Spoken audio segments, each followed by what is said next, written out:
किसी ने क्रिकेट खेला होगा तो चाहे किसी ने कंचे खेले होंगे, तो चाहे किसी ने गुटके खेले होंगे, तो किसी ने बैडमिंटन खेला होगा। और खेल के कुछ नियम होते हैं। हम आजाद हुए, भारत और पाकिस्तान नाम के 2 देश बने, तो इन देशों ने स्वतः डिसाइड किया कि अब अपन अपना खेल खेलेंगे। हमारा कोच चला गया, अब हम अपना खेल खेलेंगे। अब हम आजाद हैं, किसी के कहने पर नहीं खेलेंगे। और जब हम अपना खेल खेलेंगे तो अपने नियम बनाएंगे। हमारे खेल में तो ये भी होता है कि पड़ोसी के घर में बॉल चली गई तो आउट है। हमारे खेल में तो ये भी होता है नाली में बॉल चली गई तो फील्डर बॉल नहीं निकालेगा, वो बैट्समैन जिसने बैट मारा है वही जाकर बॉल लेके आएगा। आपने अपने तरीके से, खेल आप क्रिकेट ही रहे हैं, लेकिन अपने तरीके से अपना विधान बनाना शुरू कर दिया है। मैंने मेरी पूरी कहानी कह दी, संविधान निर्माण समझा दिया आपको। पूरा संविधान कैसे बना बात ही बातों में समझ में आ जाएगा। संविधान क्यों बना यह समझ में आ जाएगा। संविधान की जरूरत क्या थी यह समझ में आ जाएगा। औरों को बता पाओगे कि संविधान क्यों बना। मैं अक्सर एक लाइन बोलता हूं कि आप और हम अगर अपने व्यवहारिक जीवन के उदाहरणों से, उद्धरणों से यह समझने का प्रयास करें कि पढ़ाई में इसका क्या रिजेंबलेंस है, तो संभवतः हम याद रख पाते हैं। पढ़ने की इस विधि को न्यूमोनिक्स भी कहते हैं, चीजों को रिलेट करना जो ऑलरेडी दिमाग में है उनसे। मेरा मानना है कि बचपन से लेके आज तक आप में से जितने भी बच्चे हैं, उन्होंने कभी ना कभी किसी ना किसी प्रकार का गेम जरूर खेला होगा। गेम खेला होगा से मेरा मतलब है किसी ने क्रिकेट खेला होगा तो चाहे किसी ने कंचे खेले होंगे, तो चाहे किसी ने गुटके खेले होंगे, तो किसी ने बैडमिंटन खेला होगा। कुछ ना कुछ तो खेला होगा, कुछ नहीं तो पत्ती खेल रहे होंगे और कुछ नहीं तो लूडो ही खेल रहे होंगे, पर खेला जरूर होगा। और खेल के कुछ नियम होते हैं। खेल के जब कुछ नियम होते हैं और वो आप सबको बेहतर तरीके से पता होते हैं। अच्छा, अब जब खेल के नियम हमें पता होते हैं, वो नियम होने के लिए स्टैंडर्ड नियम से बिल्कुल अलग होते हैं, लेकिन खेलने में बड़ा मजा आता है। अब स्टैंडर्ड नियम से मेरा क्या लॉजिक है।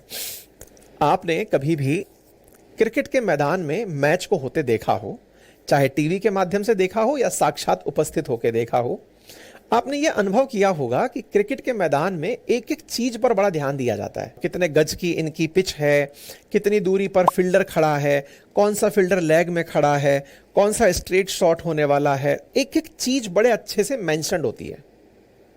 हम अपने घर पे आते हैं, हमारे घर पर 11 लोगों की टीम अपनी हो और दूसरे के पास भी 11 की टीम हो, बड़ा मुश्किल है। घर में मान लीजिए मामा, चाचा, ताऊ, फूफा, इन सब के बच्चे इकट्ठे हुए, हम 2, 5, 10 बच्चे इकट्ठे घर में हो गए। डिसाइड हुआ कि चलिए गेम खेलेंगे। गेम खेलने के लिए 2 तरीके हैं, या तो घर के बाहर का हमने कोई अहाता चुन लिया, गार्डन चुन लिया, या फिर घर के जहां पशु बंधते हैं वो बाड़ा चुन लिया, गाड़ियां खड़ी होती हैं वो गैराज चुन लिया। आपने भी बचपन में ऐसा कभी ना कभी अवश्य किया होगा, यानी कि घर के किसी ना किसी कॉर्नर में बैट बल्ला लेकर घूमे होंगे। आप कहें नहीं सर मैं तो अछूता रह गया इस चीज से, तो फिर ये आपका मुझे लगता है बैड लक रह गया। आपको खेलना चाहिए था। जीवन में ये बड़ा आनंददायक क्षण होता है जब आप अपने हिसाब से कानून बनाते हैं। अब यहीं से संविधान शुरू हो रहा है। आपको गेम खेलना था, आपने अपने साथ सारे मित्रों को, दोस्तों को, भाई बहनों को इकट्ठा किया, आपने नियम सेट किए। सबसे पहला नियम, घर में इतना बड़ा तो ग्राउंड है ही नहीं कि हम लोग वो वाली पिच बना पाएं जिसमें कि इतना दूर से भग करके वो भागने वाला आएगा, 22 गज के आसपास की शायद वो होती है, इतनी बड़ी पिच पर वो खेलेगा, नॉट पॉसिबल। तो फिर सबसे पहले ये डिसाइड किया जाता है कितनी दूर से बॉल फेंकी जाएगी। वहां पर किसी चप्पल को, किसी भी कोई भी ऐसी स्थिर वस्तु को वहां रख दिया जाएगा, पत्थर को रख दिया जाएगा कि यहां से बॉल फेंकनी है। ये सबके जीवन में चला है, ऐसा नहीं है कि किसी के जीवन से ये अछूता। अब आपने डिसाइड किया कि साहब मैं बॉल वहां से फेंकूंगा। पहली चीज डिसाइड होगी बाय द वे, बॉल कहां से फेंकी जाएगी। दूसरी चीज क्या डिसाइड हुई, एक व्यक्ति अधिकतम कितनी बॉल खेलेगा। क्या क्रिकेट में ऐसा नियम होता है क्या? चाहे आप 20-20 खेल लो, चाहे 50-50 खेल लो, चाहे टेस्ट खेल लो, कहीं पर यह तो निर्धारित नहीं है कि एक बैट्समैन केवल एक ही ओवर खेलेगा। लेकिन हमारे घर के अंदर जब क्रिकेट खेला जाता है तो यह फिक्स होता है कि भाई एक व्यक्ति अधिकतम 6 बॉल खेलेगा या 12 बॉल खेलेगा। ऐसे अगर कोई आउट नहीं हुआ तो फिर बाकियों का नंबर कैसे आएगा। अब सोचिए, आपने अपने तरीके से, खेल आप क्रिकेट ही रहे हैं, लेकिन अपने तरीके से अपना विधान बनाना शुरू कर दिया है। कनेक्ट कर रहे हो चीजों को तो थम्स अप करते चलिएगा कि हां सर चीजें रिलेट तो हो रही हैं कि हां ऐसा होता है। फिर और सुनिए क्या होता है। आपके बाद तीसरा नंबर ये डिसाइड होता है कि सर अब अगर किसी ने बैट को बॉल से टच कर दिया तो सर टच करने का 1 रन है। फिर किसी ने कहा नहीं नहीं साहब 1 रन नहीं है। अच्छा बाय द वे ये सब डिसाइड हो कहां रहा होता है? उस पूरे की पूरे ग्रुप के बच्चों में जो सबसे सीनियर लोग हैं वो डिसाइड कर रहे होते हैं कि खेल के नियम क्या होंगे। सीनियर या फिर जिन्हें आप अपना कैप्टन मानते हैं वो खेल के नियम डिसाइड कर रहे होते हैं। क्या आप उस घर के या उस खेल के सदस्य नहीं थे? क्या थे, लेकिन आपके बिहाफ पर कैप्टन डिसाइड कर रहे होते हैं। सोचिए ये बिल्कुल भारत का लोकतंत्र चल रहा है। आप भी अपने लिए विधान बना सकते थे, आपने ना बनाकर अपने में से अपना लीडर चुनकर भेजा कि तुम डिसाइड करो कि खेल कैसे खेला जाएगा। दिमाग में लेते चलिएगा, इस कैप्टन को जोड़ते चलिएगा, हैं एक एक चीज को दिमाग के अंदर कनेक्ट करते चलिएगा। हाँ यार ऐसा तो कुछ होता है, हाँ ये तो सुना है मैंने, ऐसा ही होता है, बिल्कुल ऐसा ही होता है। अच्छा और सुनिए फिर क्या होता है। आपने डिसाइड किया कि भाई एक टप्पा खा गया तो कैच हो गया एक हाथ से, 1 टिप 1 कैच, आउट है। क्या क्रिकेट में वाकई में ऐसा होता है? पर हमारे खेल में तो होता है। हमारे खेल में तो यह भी होता है कि पड़ोसी के घर में बॉल चली गई तो आउट है। हमारे खेल में तो यह भी होता है नाली में बॉल चली गई तो फील्डर बॉल नहीं निकालेगा, वो बैट्समैन जिसने बैट मारा है वही जाकर बॉल लेके आएगा। अरे बताइए क्या कभी ऐसा देखा है? अगर देखा है तब तो पूरा संविधान बन गया। आप समझ ही नहीं पाए, आपको पूरा खेल समझ में आ गया। एक बार के लिए बताइए क्या आपने कभी ऐसा कुछ देखा है? देखा है तब तो मैं चीजों को रिलेट करूं, मैं मानूं कि हां आप भी इससे जुड़े हुए रहे हैं। हुआ है कभी आप सबके साथ भी ऐसा? थम्स अप कर दीजिए, हुआ है। मैं बाय द वे ये सब बात कर क्यों रहा हूं? देखो इस दुनिया में यूनाइटेड नेशंस में 193 देश हैं और हर देश की जनता अपने हिसाब से गवर्न होना चाहती है, जबकि सबको पता है कि देश चलाना है। यह बिल्कुल वैसे ही है कि दुनिया को पता है कि देश कैसे चलेगा। तरीका लोकतांत्रिक हो सकता है, राजशाही हो सकता है, तानाशाही हो सकता है, कोई सा तरीका हो सकता है, लेकिन देश चलाना है। यह बिल्कुल वैसे ही है, बच्चे इकट्ठे हुए क्रिकेट खेलना है। अब रिलेट करते चलना एक एक चीज को, और एक एक चीज को रिलेट करते चलोगे तो पूरा संविधान कैसे बना बात ही बातों में समझ में आ जाएगा। संविधान क्यों बना यह समझ में आ जाएगा, संविधान की जरूरत क्या थी यह समझ में आ जाएगा, औरों को बता पाओगे कि संविधान क्यों बना।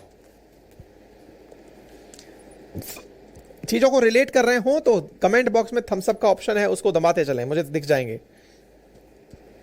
अच्छा हर देश को पता है कि देश कैसे चलने हैं, और चलाने के लिए यह पता है कि चलो भाई हम लोग इस तरह से देश को चलाएंगे। चलाना तो सबको है ना, लेकिन हर जगह की परिस्थितियां अलग हैं।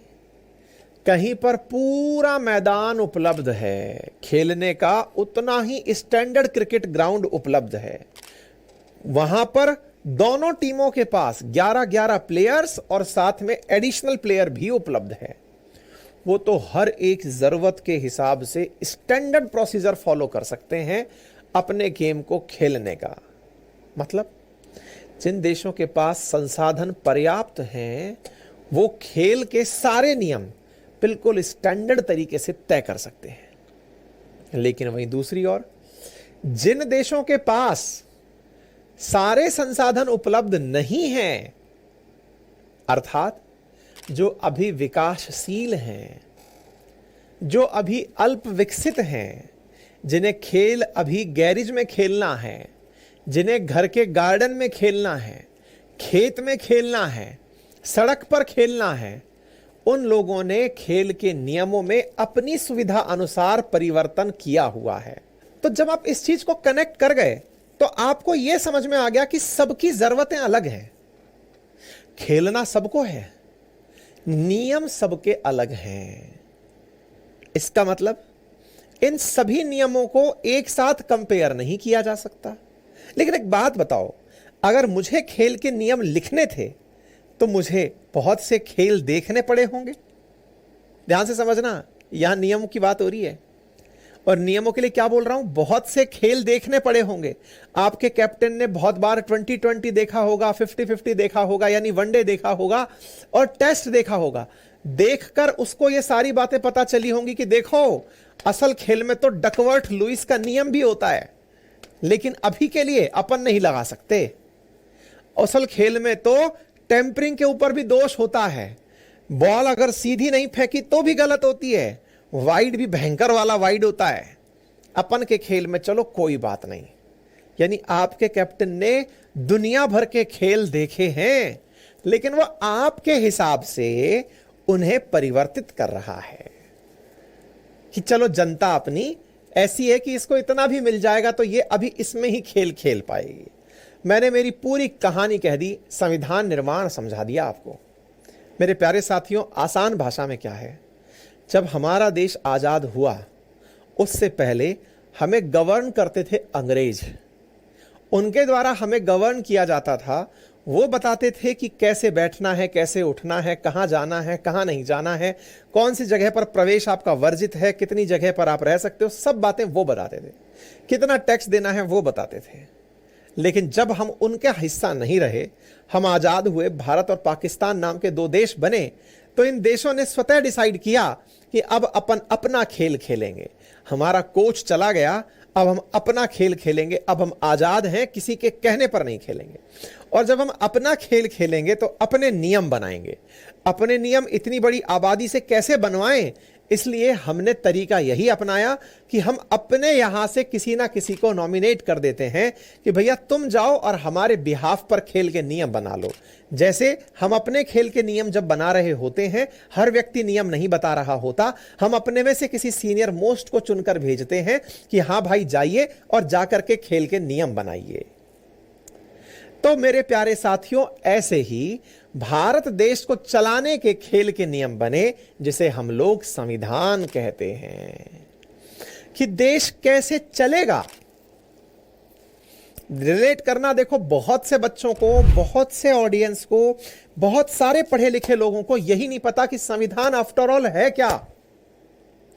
संविधान इस भारत रूपी क्रिकेट टीम को क्रिकेट खिलवाने का, अर्थात इस देश में रहने का, इस देश के हर नियम को एंजॉय करने का एक रूल बुक है, नथिंग एल्स।